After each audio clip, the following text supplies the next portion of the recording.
May adlaw mga ka-CC content creator. Nakakita mo anang naay mga gabi di sa babaw buhi na pila na siya katuig since pandemic pa na siya. Ang to drone wala pa gyud sila naara gyud sila okay inigting ulan, mulabong man sa siya maayo. Karon kay na ini bakanting gamay ani. Sayang man kaayo ato siyang tamnan.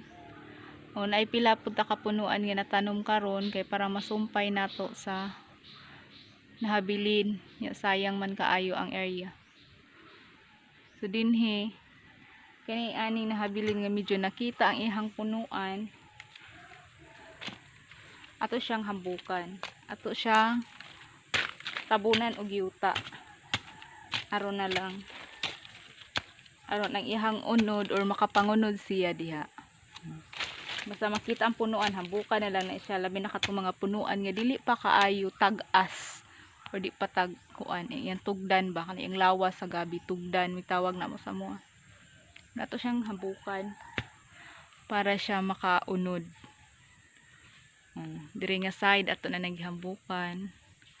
Kaya nato tinanom diha gagmay pa sa nabakante na nakadahon na. Kani siya di guys, magtanom di ta gabi. Pasi lang na sa ako ang observation or nahibawan. Ato siyang kuhaan og dahon, ayaw kabalaka.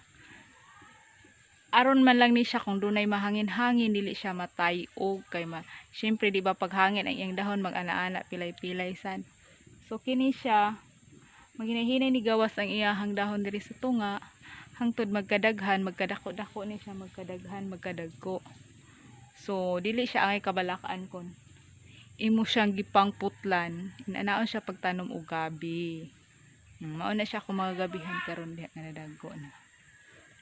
Thank you for watching.